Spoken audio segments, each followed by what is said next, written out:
Well, welcome back to Iron Archery Outdoors. Going through a couple of different things. Kind of going into a hunt tomorrow. Supposed to get some temperature drops here in Wisconsin. Should be a good morning, but I'm going to kind of go through some stuff. Some of the gear I've been using, some of the stuff that I've integrated into my setup that I've benefited quite a bit from, and the big differences. And especially for some of the newer guys looking into different things, different layers, should you invest into, what are you looking to invest into, and why, and is it going to be worth your money? Mind you, the things I use, are they the very best? I'm not saying that. Do I believe that they're some of the better things you can get? I do believe so. Mind you, I am not affiliated with any companies whatsoever. Everything that I have used, vice versa, is paid for my own money, full cost. So going back, I mean, I'm 31 now. I've been bow hunting since, legally back in the days, since I was 12 years old. I've been shooting bows longer than that, well, over 20 years now. But so bowing has kind of been my way of life. I mean, it's what drives me and what I'm passionate for, and so on, as many other people. So I've really ran through the trials and errors over the last, going on 20 years. I've been a very picky person with clothing, because I've been in those spots as many other people.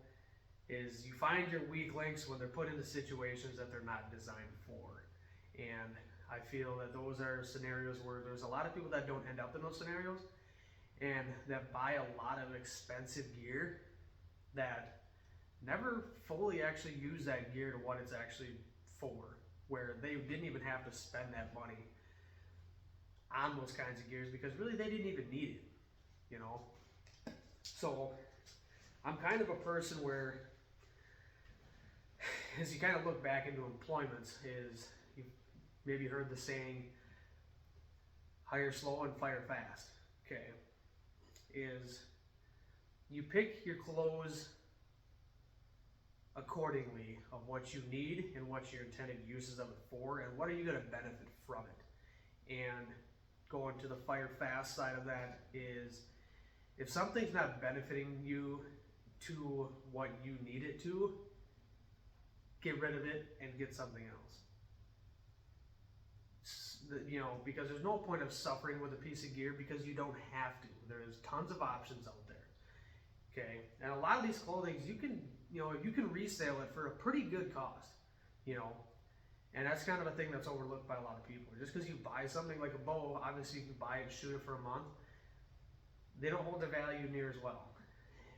My opinion, if somebody buys a suit for, let's say, $300, right? They use it for a month, and it's still in like new shape. I'll pay $250, $375 for it. Why not? It's like new. It's not going to change condition if I buy brand new off the shelf. Whatever. People always worried about warranties. I've went through tons and tons of hunting gear, and I've never sent anything back for warranty work. If you do it, you do it. That's fine. Whatever. But because 9 out of 10 times, there's stuff that I've done to clothing that would void the warranties anyway, and just because what I did to it benefited me. Do I expect them to fix it or change it or whatever if I didn't like it? No, because that was my choice. Okay. But going back to this, one thing that's benefited me, for one, off the top, these scent crusher bags. I was one of the really skeptical people first getting into them with the scent crusher bags. That I really buy into the whole realm when they first kind of started to integrate the market more and more and more, along with the ozonics, stuff like that. I didn't buy into it, but the more I kind of learned about it, the more I knew people that were using them religiously and using them in a proper manner as well. You got to keep that in mind. They're not just taking brand new clothes off the shelf, throwing them in here. Magic scents go away. No, it's not like that. Okay. But the people that I talked to that I knew personally for a long time are very accomplished hunters. They are very OCD with scent, you know, stand setups, their gear in general, vice versa. Okay. They were going into these realms as they trusted these products to a pretty high extent. And I was like, okay. Well, after I kept seeing success and success, mind you, yes, you gotta hunt the wind. It's always part of it. But you're gonna run into them scenarios where wind, and no matter what you do, is gonna be perfect. And there's gonna be times, especially in the rut, you have no idea where those bucks are gonna come from. And that being said, is you can go into your best stand where, say, the absolute perfect wind is a west wind, and you get it back in that stand, the wind switches to a complete opposite coming from an east wind, and next thing you know, here comes that buck coming right down, walking right into the wind right to you. And it could be a buck of a lifetime, right? And you're thinking, holy smokes, that was like a complete opposite wind. You never know where they're coming from, okay? And along those lines, to go back into this, we'll go through some of the gear. So one thing I kind of dove into, fair amounts of parts. Mind you, we're getting in mid-October here. Like tomorrow's the 12th, maybe 13th. But one of the little hats I got, a little First Light hat, one of their Stormy Crowner hats. They're kind of cool. Kind of a more traditional hat, kind of cool thing. But anyway, we probably all heard about those new 308 pants from First Light. I got these Inspector. They're a very comfortable pant. They fit really well. They only got a tiny noise to them, but they're not bad. You know, but they're pretty, I believe they're a wind blocker too. But anyway, they're a really durable pant. Very durable pant. And I'm looking forward to using them even more. But they're a good layering system because they're smooth. And if you need to put something over top of them, they're not going to bind up in your bibs or whatever you're going to put over them. So that's nice too. So that's kind of one of the more least pieces I'm really even going to talk about. My first set of base layers are the Kiln, the First Light Kiln. These are 150 gram merino wool. Everybody hears wool and thinks, oh my God, it's so warm. Okay, wool is warm to an extent, okay? And the top as well. Okay, these layers I'll wear even in mid-season on the cooler mornings, you know, vice versa. If it's 90, 100 degrees, I'm not gonna be wearing these, okay? I might bring them with me. That way if it gets toward dark and it's gonna be cooling off, I can slip it on. But these First Light Kilns are a great layer. They're comfortable. They got your little thumb piece for your hand, so your thumb can fit through there for layering system, so your sleeves don't ride up. Definitely an overlooked piece that is very useful and is very good even going into mid-late season that these can integrate in with and layer over top of. Super awesome layer. And even just walk in during, you know, in these October, even November, where you don't want to get sweated up. Great layer to walk in. The next piece that I layer into, which you can integrate the Kiln and this next layer together, and it is absolutely awesome. Okay, so the Kiln into, where is it? Let's see where it's been. There it is the Furnace.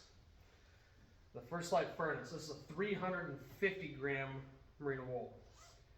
Okay, and what I'm talking about, we hear in other realms of other products, of wool products, right? You think of wool and you think itchy, whatever. They're not itchy. I'll tell you that. You can wear them skin to skin. They're not itchy. They're actually really soft. They're super comfortable. But the First Light Furnace is a very, very, very warm piece. That if you got a little walk in, please, for the love of God, do not put this on. Unless you got a relatively short walk, then fine. But they're very warm. You know, like I said, I'll walk in with the kiln, and then when I get to my stand, vice versa, then I'll throw this furnace layer on, and they'll just kind of help trap that body heat in. The other really nice thing about wool, which you probably hear some other people talk about it and whatever, but you don't really experience it until you actually use it. But kind of the odor control that wool has of its natural properties is actually pretty outstanding. It really does do a really good job at trapping odors and stuff like that. It's kind of weird to explain it, but it works. It really does. I do believe in it.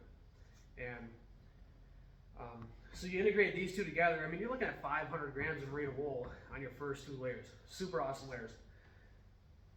So there's there.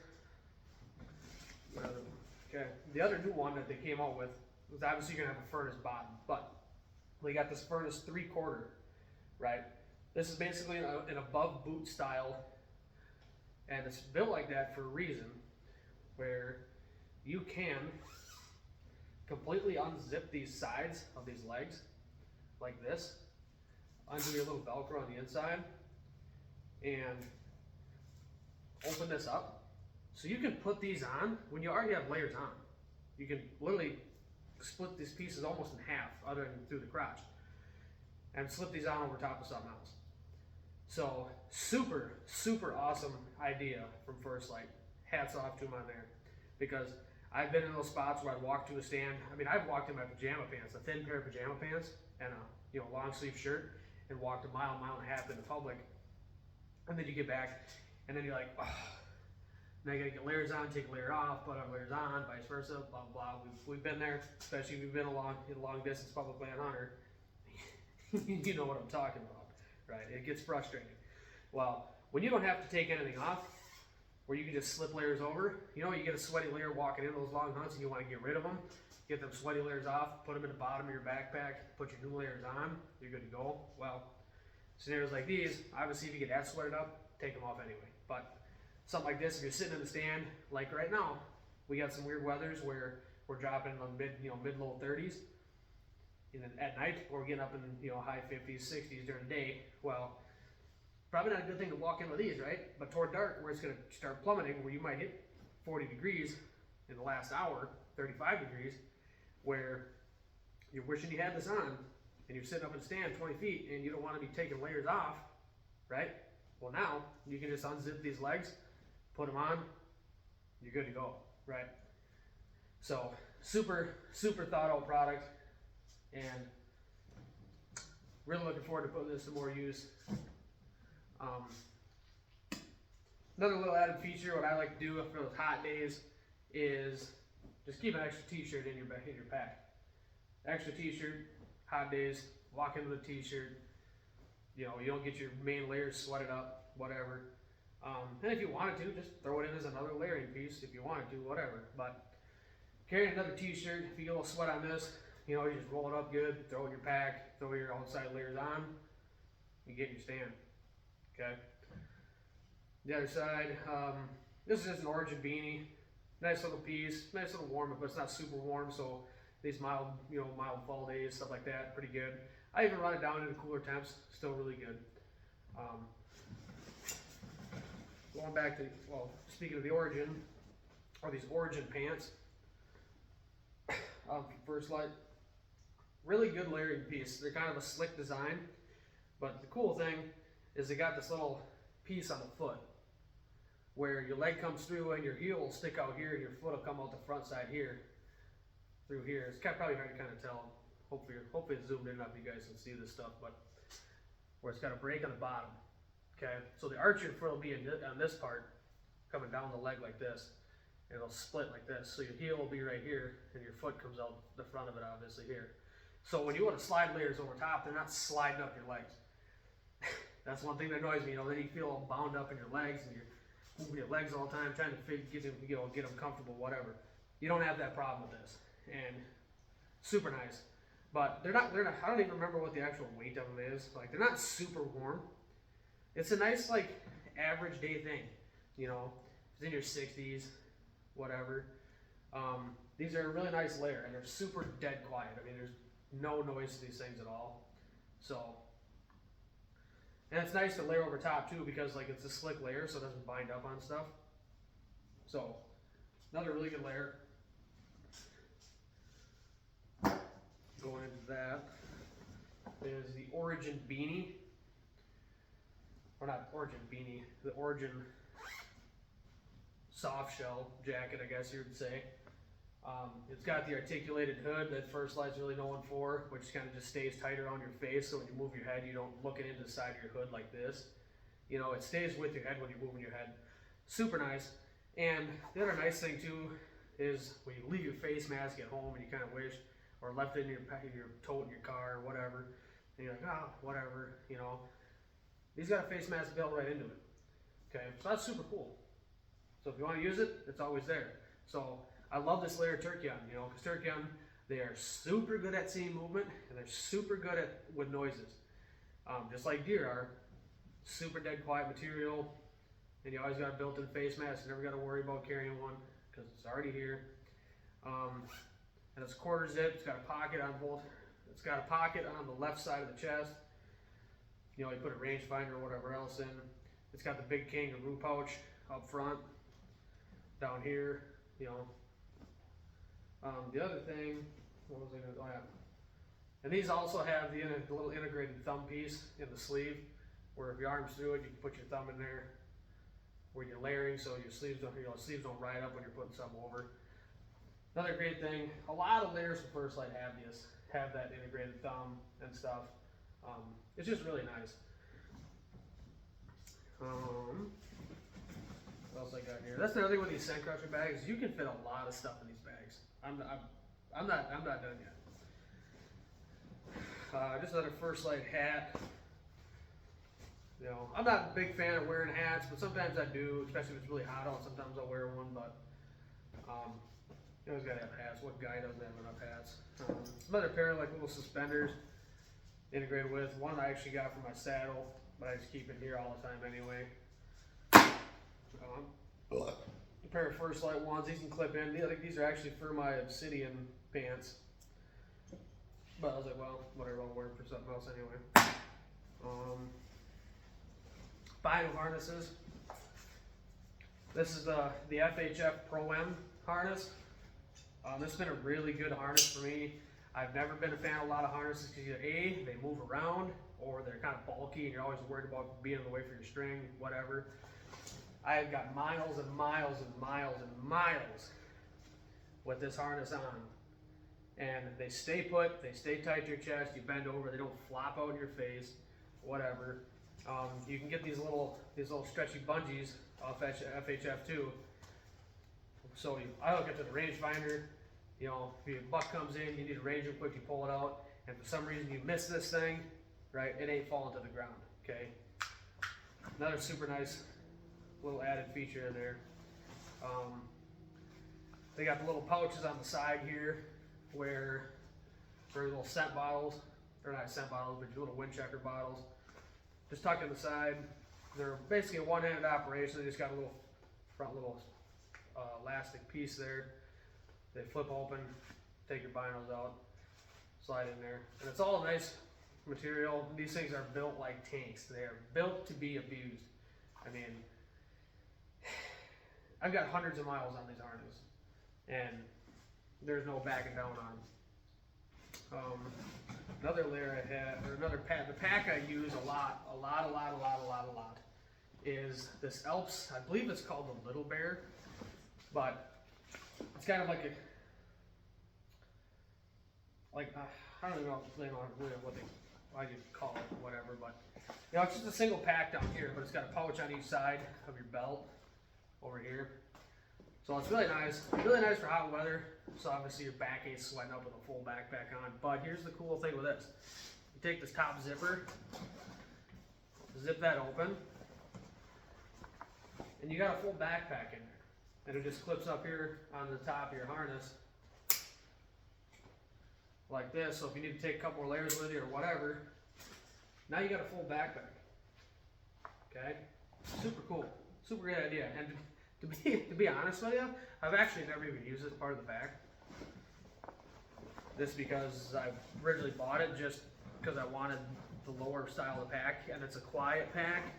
You know, there's not noisy stuff on it. Noisy materials, which a lot of backpacks do, and I don't understand why. It's super annoying. But you got your center compartment in here, which the last time we were on a hunt, I put my Catalyst jacket in here. Catalyst jacket is a super awesome layer. Going back to turkey hunting with this thing, when I first got it this year, the first hunt, I get in, I go after a bird, and I get caught in the rain, which that was originally what I thought. Okay, I got caught in the rain, and I would have been completely soaked if I didn't have this thing on. And literally the only moisture I had underneath me was my sweat, because it was pretty warm. I got caught over a span of like 3 hours getting on this bird. I got caught in a rainstorm three or four times. Twice it was hail and downpouring rain. The other 2 times it was just downpouring rain. And this kept me pretty damn dry. So hats off to them on this Catalyst. It's a nice lightweight overlayer to layer over top of your furnace, your kiln, whatever. Blocks the wind pretty dang good. It probably has a wind blocker in it, but got a lot of cool features. It's got pockets on both sides of the chest up here. It's got side zips so you can really vent out your sides walking in. But the other reason for this too is a lot of the First Lite bibs, they got what it's called the kit link, where you can unzip your sides like this, and you can get your hands in the side of your coat, so you don't have to unzip your front zipper, and you can get your hands inside your coat, inside your front of your bibs, the kangaroo pouch on the bibs. So that's a really cool layer or added feature into these things. Which I was gonna get a Catalyst bib, and I haven't yet.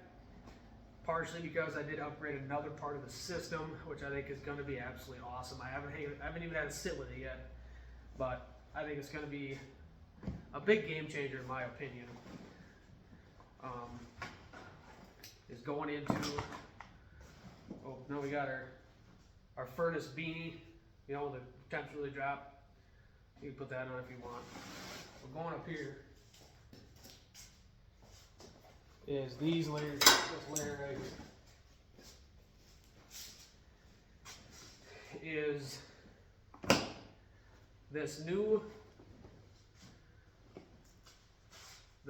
Phase series, which the Phase originally, well, I shouldn't say originally, but the Phase replaced the Catalyst. Okay, so you're probably wondering why did I get this if I already have the Catalyst jacket. Okay, for one, this is a super, you know, it's a brushed fleece, so it's super quiet. I'm a huge fan of brushed fleeces. They're super quiet. Then it's honestly a little bit warmer than a Catalyst, so that's the other reason I got it.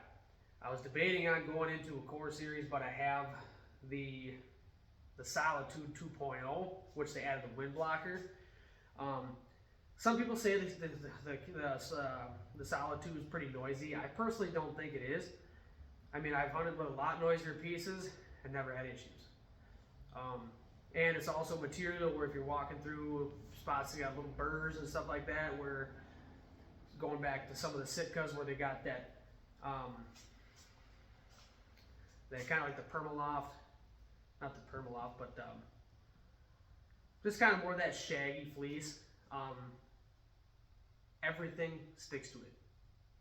That's the downfall. It's good. It's awesome clothing.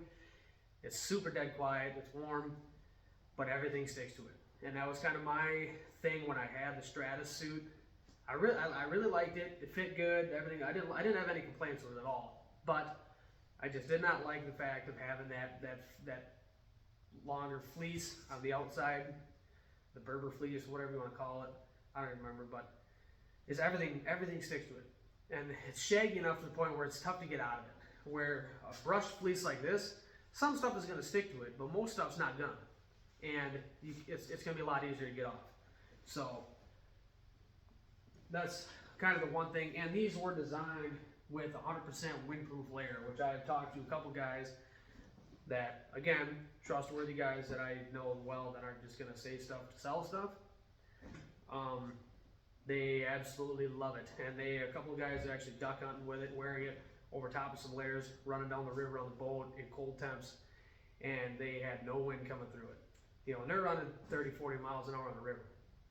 So that was kind of a good kind of thing to hear about that. Then obviously you got the bib, which, where's the front? Okay. Going into this KitLink system. So you got a kangaroo pouch on the front of your bibs right here, okay?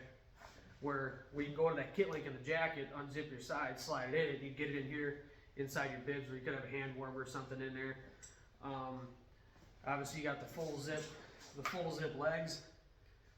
Very easy to put on if you're in the stand or whatever. Super handy to have. But going back into why I wanted to go into this phase rather than potentially getting the other catalyst, which I might yet, I don't know. But what kind of, if I get the catalyst, it's gonna be more on the Relvatur Gun and, you know, maybe some early season stuff, whatever. But is when you take a layer like this as 100% wind blocker, you know, it's got kind of the real dense cube kind of, you know, thin slit kind of layer on the inside, so it's super quiet obviously. But when you combine that with a kiln and even the furnace layers, you can run that suit pretty dang cold, and they're super compact too. So you're not feeling like the Michelin man walking around. You know, we've all been there. I've been there, and I absolutely hated every minute of it. Okay, especially when you want to go draw your bow back. You know, when you draw your bow back and you feel like you're in a balloon suit. Okay, it makes hunting tough. It really does. And hunting's tough already as it is. You know, why make it tougher on gear? Obviously, you know, some people it's a lot harder to be able to purchase certain products. You know, and I get it. I've been there too. You know, but you just kind of save up to the point where you can get the kind of stuff you might want to get. You know, and it's all part of the game. Do you need it? No. Is it absolutely helpful? 100% is. And like I said, I mean, yes, a lot of these stuffs, you know, they're not cheap.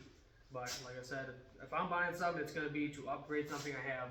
But I know it's going to benefit me in a better way, be more efficient, and all that stuff.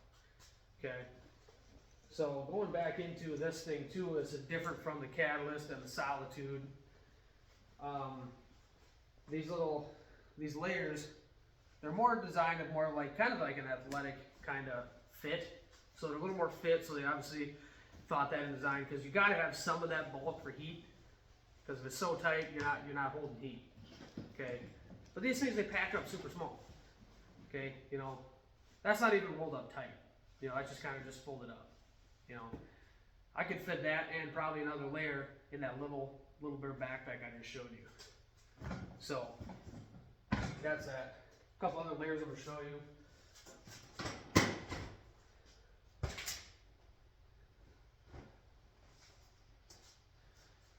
Which is a layer, probably gonna get a lot of shit about this.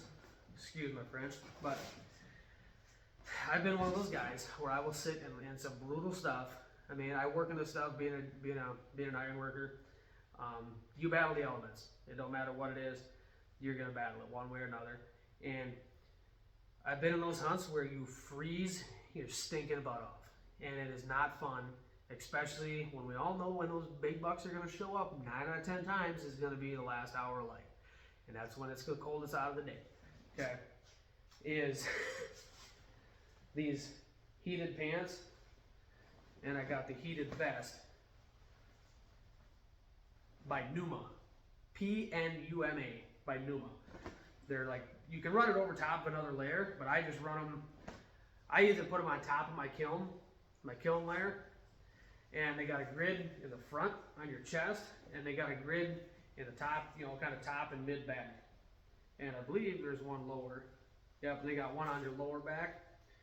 Then the legs, they have one kind of around your waist. Then down on the sides of your legs here.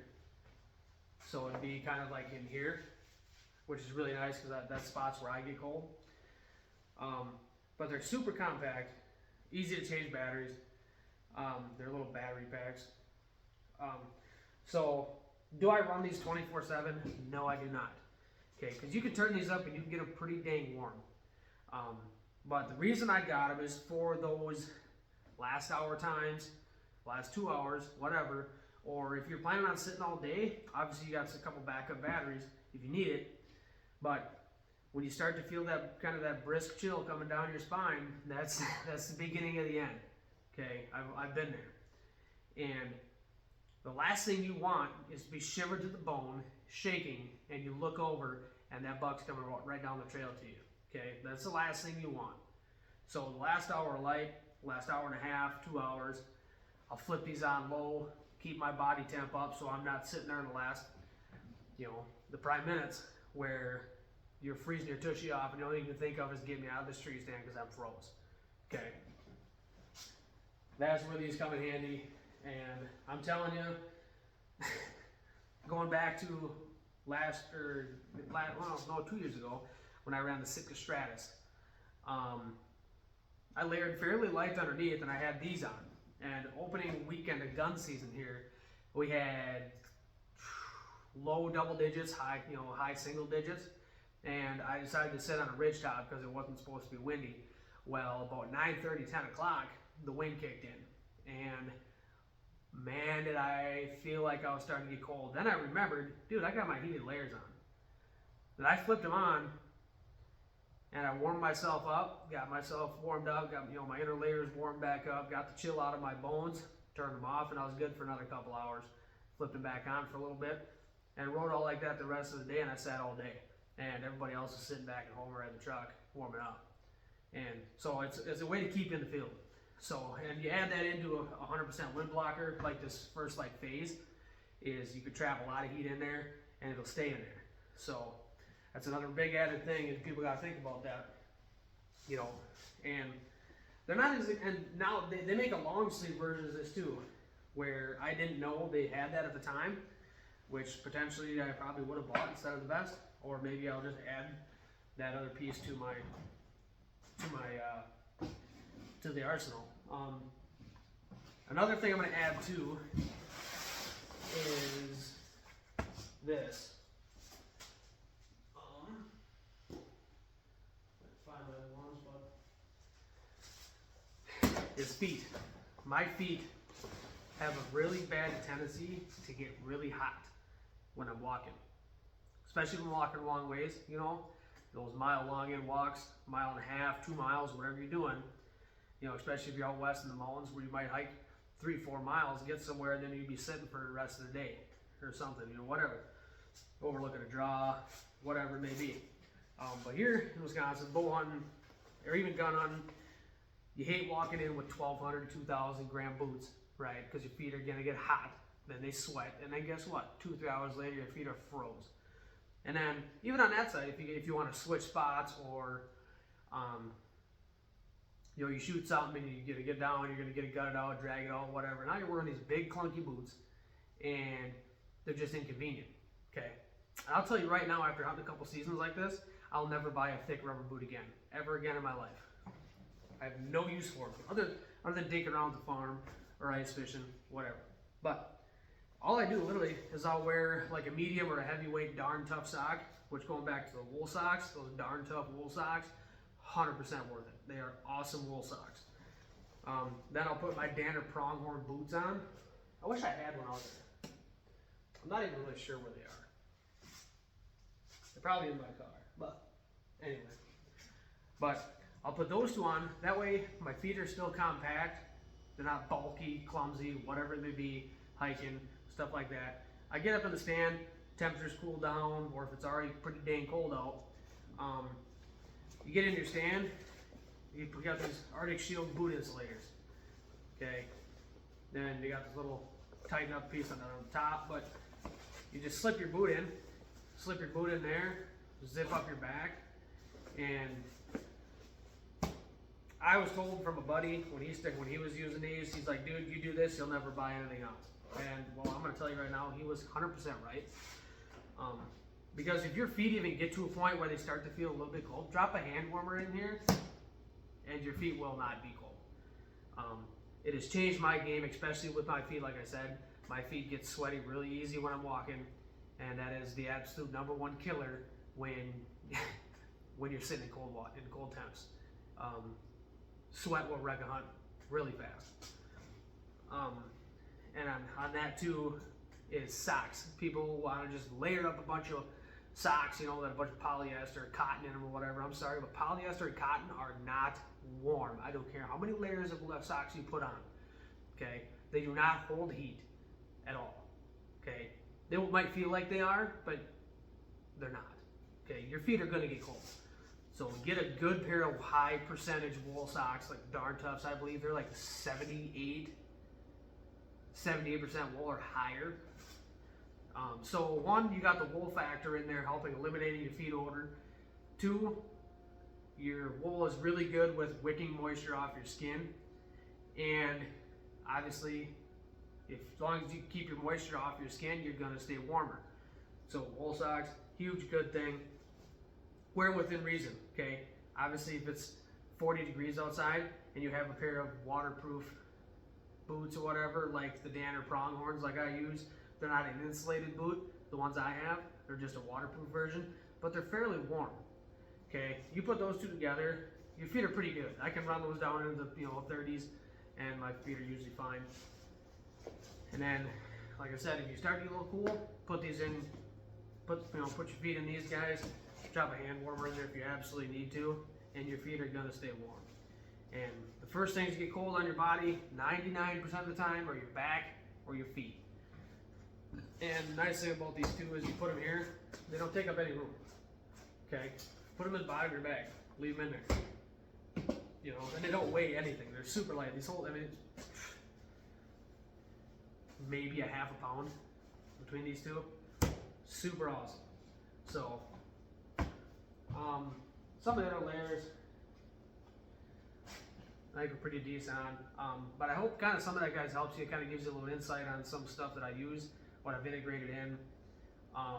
Going back to the older layers that were still really good pieces, I actually still have, which was the Scent Blocker Alpha series. It was kind of a really dense fleece, a brushed fleece like the Space. But that was a good layer. I wore that numerous times back in the day. Still a good layer. I still have it. But I wanted to get in more with the bibs and the pants. The bibs, a lot of people don't like bibs, and I don't really know why. Because they're comfortable. They kind of stretch with you as long as they're a decent bib. And the bibs, they keep you warmer. They let the airflow go where it wants to go. If you wear pants, they're cutting off your heat here. Then your upper body's heating up here, and your lower body's heating down here. With bibs on, you're heating all the way through. So it's really beneficial that way. But going into that, layers are important. If you don't have layers, you're not staying warm, period. Like I'm in west central Wisconsin. We've had some brutal winters, some really bad winters, and where every other day it was negative 20 some degrees, and it makes hard hunting in those temperatures. Really hard really hard.